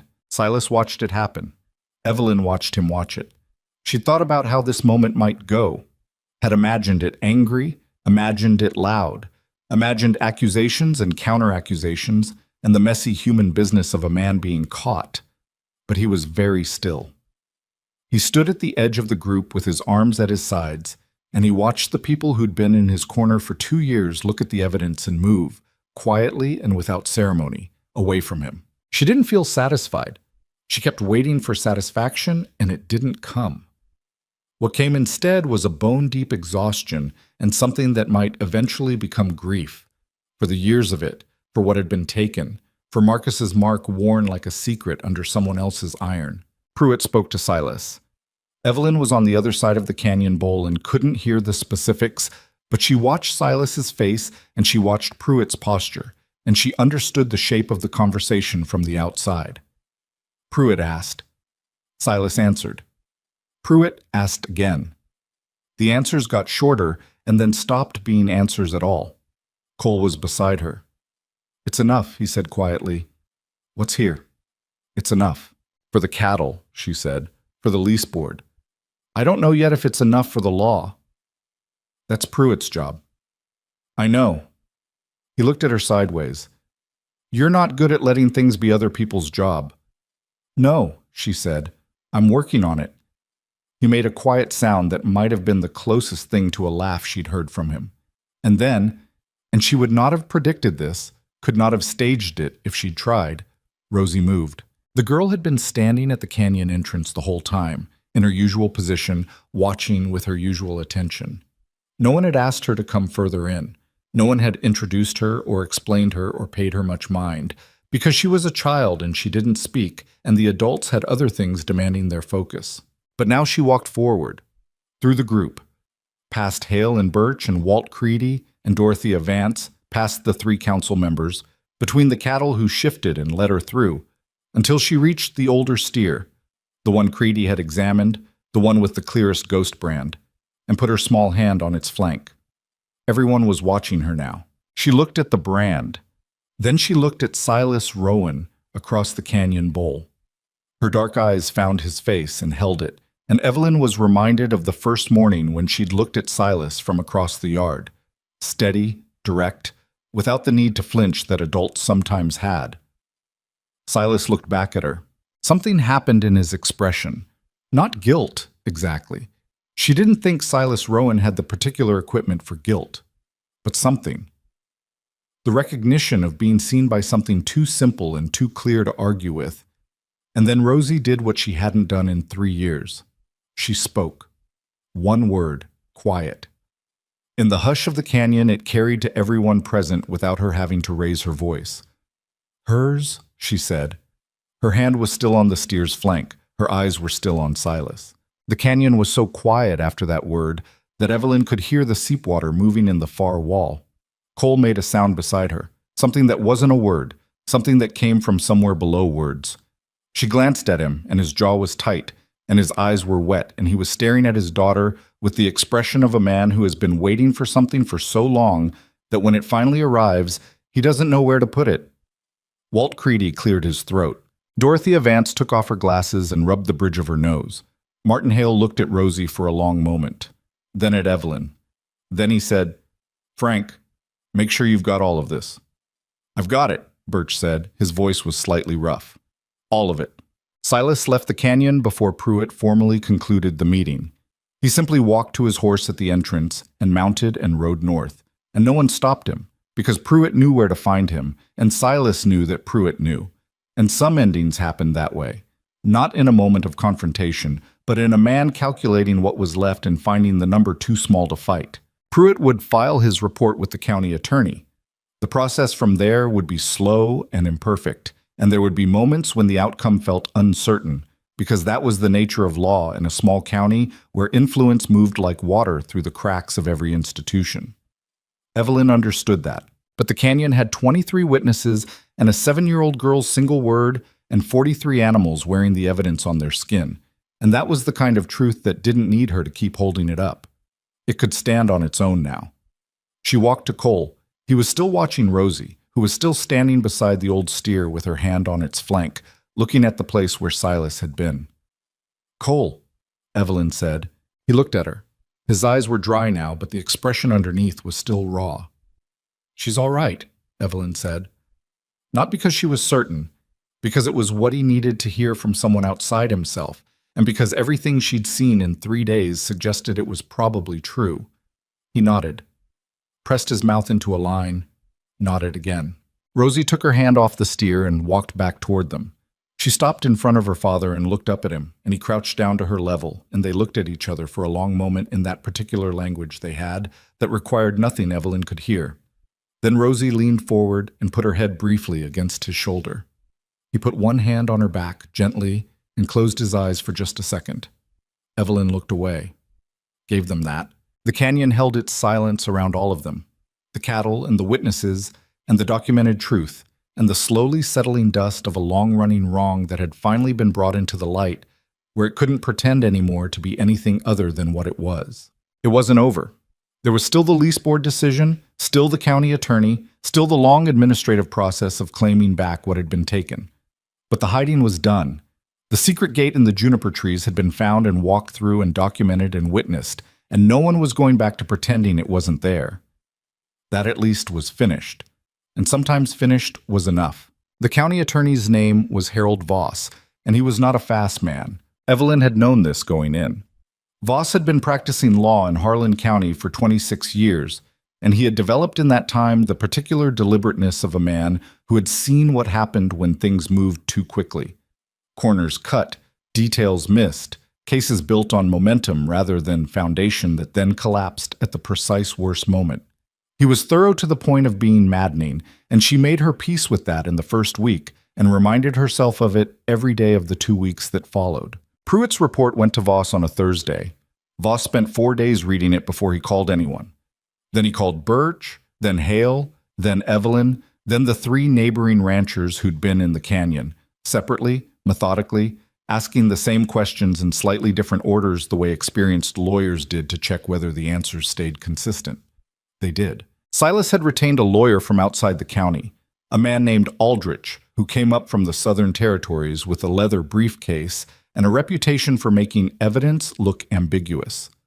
Evelyn had heard the name from Walt Creedy, who'd heard it from someone else, and she'd spent one bad evening imagining all the ways a skilled lawyer could re-narrate what had been in that canyon. The drifting cattle explanation, the alleged verbal agreement with Marcus, the suggestion that the ghost brands were artifact rather than evidence.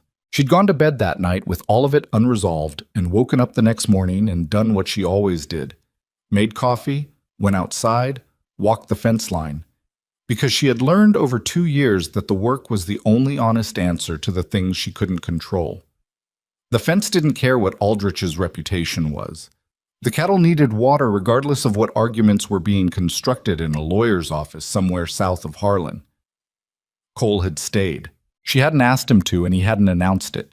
He'd simply continued doing what he'd been doing since the first morning, fixing what was broken, checking what needed checking, being present without requiring anything from her in exchange for it. She'd come out one morning to find he'd started rebuilding the branding rack. Not from scratch. He'd salvaged what iron frame had survived the burning and built the new structure around it, so the old bones were still in there, just with new wood around them. She'd stood looking at it for a long minute before she could say anything. "You didn't have to do that," she said. "It needed doing," he said. "You could have built a new one from scratch. Started fresh." He considered this seriously, the way he considered most things. The frame was still good, he said. Seemed wasteful. She looked at the rack, at the old iron bones inside the new construction. "Yeah," she said. "Okay." Rosie had spoken 4 more times in the 2 weeks since the canyon. Not freely, not easily. Each word came out like something retrieved from a great depth, and she seemed tired after, in the way of someone who had used a muscle that had been still too long. But they came. Small things, practical things. Water when she was thirsty, cold when the morning was sharp.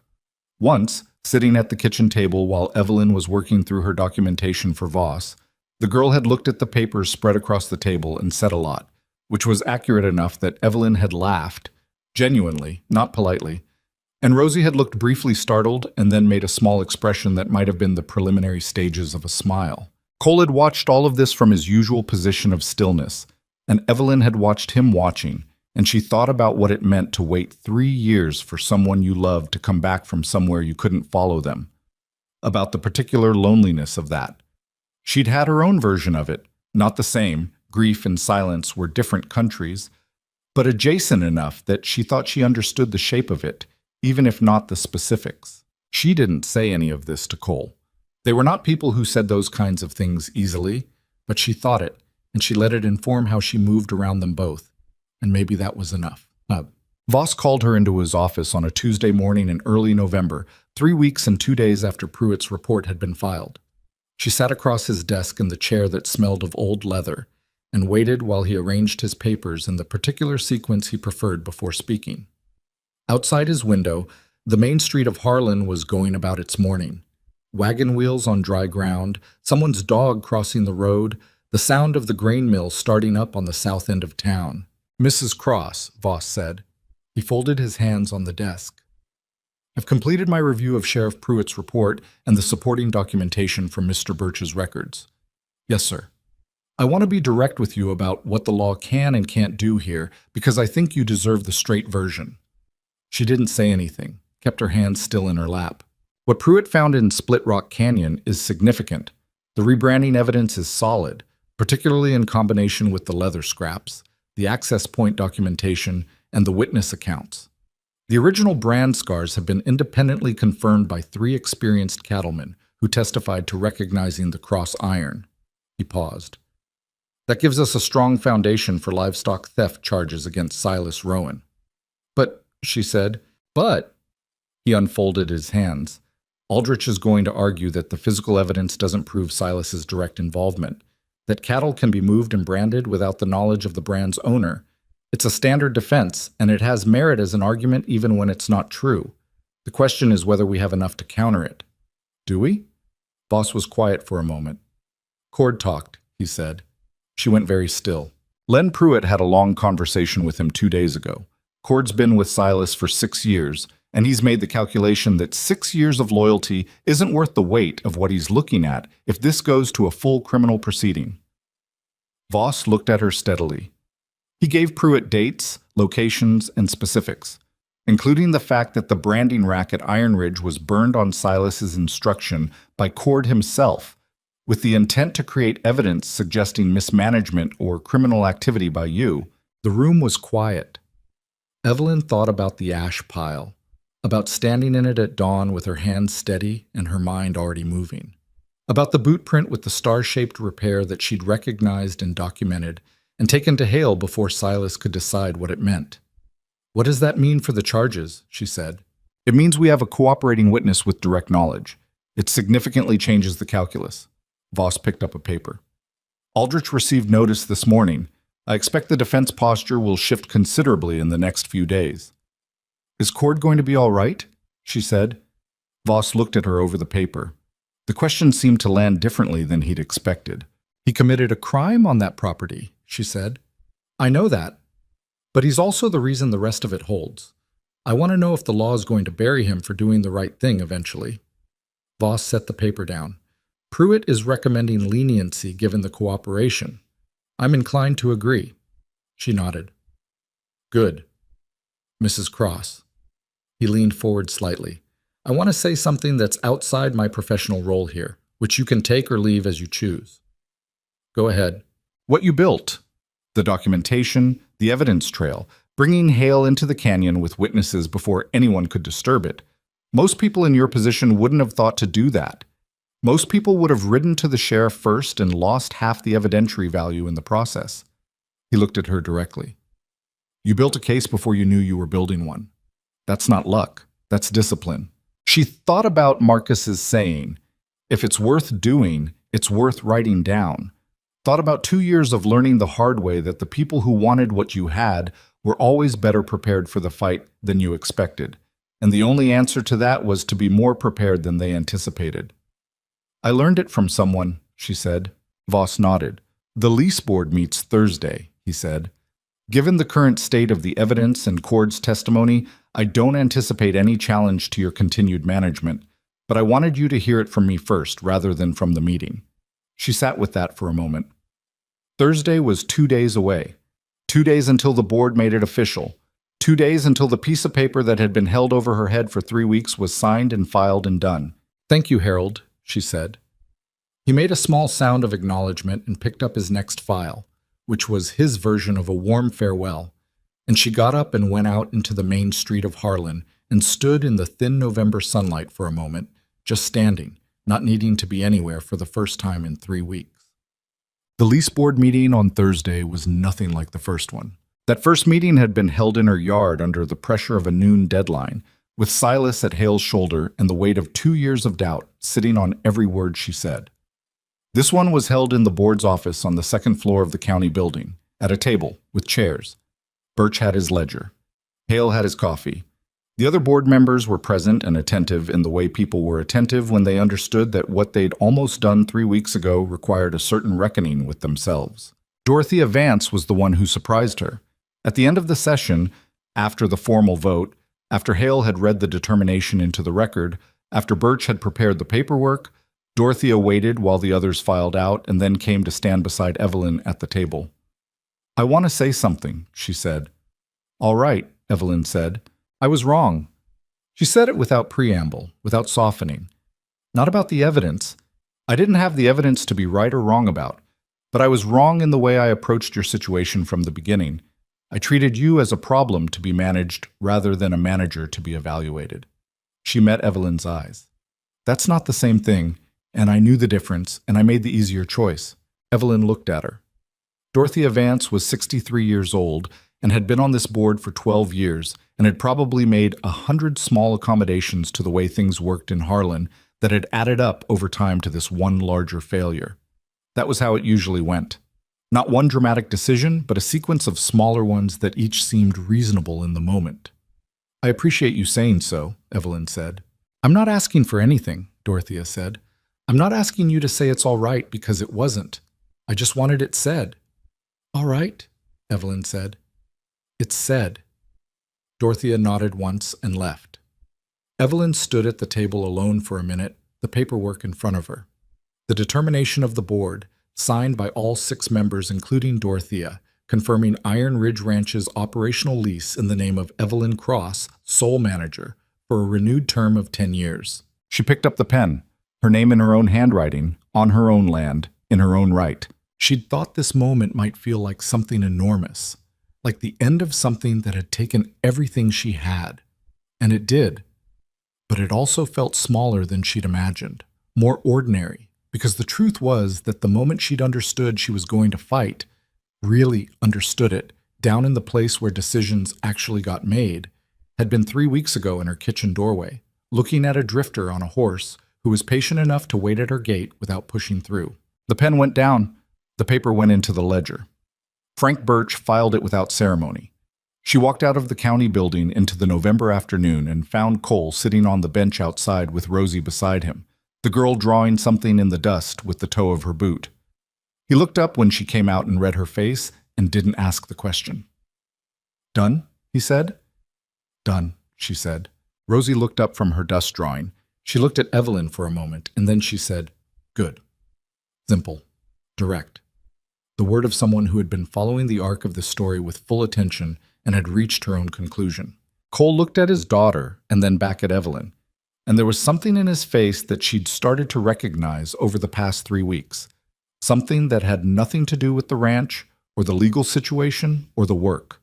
Something quieter than all of that. She didn't address it directly. Not yet. Some things needed their own time. "Come on," she said. "There's fence to check before dark." Walt Creedy brought 4 men on Saturday morning, and they spent the day finishing the east fence line. He brought wire and posts and didn't mention payment, and when Evelyn tried to bring it up, he looked at her the way old ranchers looked at things they considered settled, and she let it go. 2 other neighbors came in the afternoon. A woman named June Hartley, who ran the small operation north of the Canyon Road, and her husband Pete, who knew how to work cedar and spent 3 hours improving the structural integrity of Cole's rebuilt branding rack with a competence that made the whole thing look like it had been planned that way from the start. Nobody made speeches. Nobody talked about what had happened with Silas except in the margins. A sentence here, a reference there. The way frontier people process things they'd witnessed, which was sideways and practical, and generally focused on what needed doing next rather than what had already been done. Evelyn fed all of them at noon. It was too many people for her kitchen, so they ate in the yard, which was cold enough that everyone stood close to the fire Cole had built in the stone ring near the barn. She made biscuits that were slightly overdone on the bottom because she was managing too many things at once, and nobody mentioned it, which was its own kind of kindness. Rosie moved through the group with a quiet ease that surprised Evelyn until she realized it shouldn't have. The girl had been reading people from the moment she arrived, reading them carefully, reading them right. She knew who was safe and who wasn't, and she made her judgments without sentimentality and acted on them without second-guessing. June Hartley sat with her for 20 minutes near the fire after lunch, and they talked. Rosie in her new tentative way, June with the patient attention of someone used to listening to things that came slowly. And Evelyn watched from the kitchen doorway and thought about what it meant to find your voice in a place where someone had finally earned the right to hear it. The afternoon light came down long and gold across the yard, across the repaired fence line and the rebuilt branding rack and the horses in the paddock and the people eating slightly overdone biscuits and talking about the coming winter and the state of the North Road and the price of wire at the Harlan Supply Depot. Ordinary things. The kind of things that only felt ordinary if you hadn't spent 2 years watching them slowly get taken from you. Silas Rowan's formal charges were filed the following Monday. Evelyn heard about it through Pruitt, who stopped by the ranch on his way south. The charges were significant: livestock theft, destruction of property, conspiracy, and several others that Voss had added based on Cord's testimony. Aldrich was still representing him, but the defense posture had shifted in exactly the direction Voss had predicted. It would go to a proper hearing in the spring. It would be slow and imperfect, and there would be days when the outcome felt uncertain. She understood that.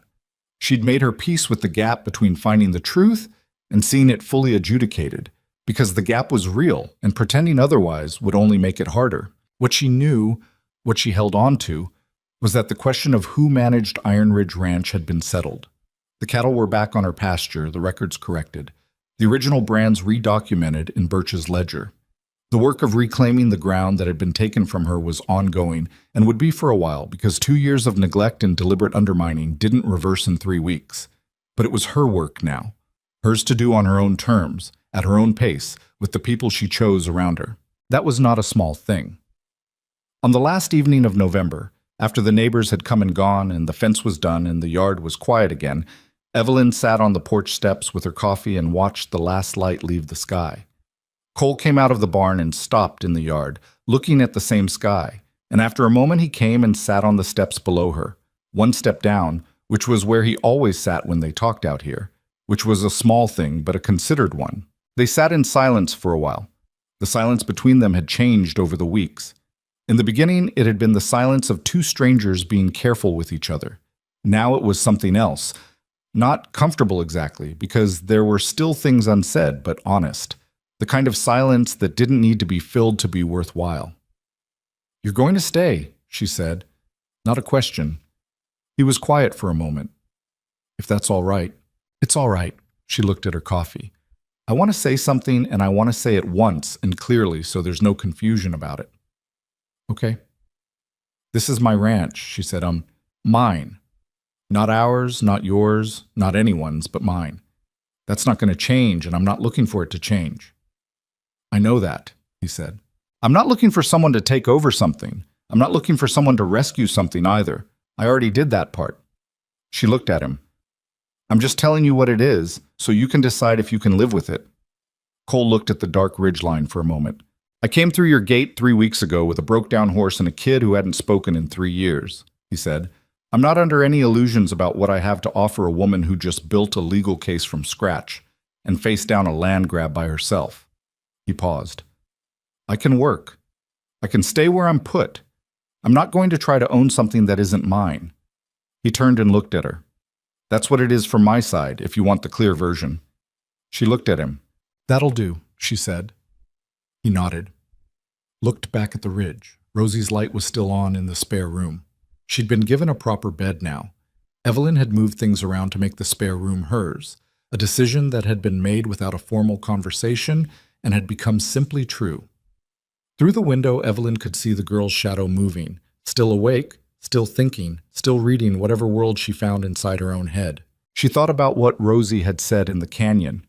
One word, spoken into complete silence, with her hand on the flank of a stolen animal and her eyes on the man who'd stolen it.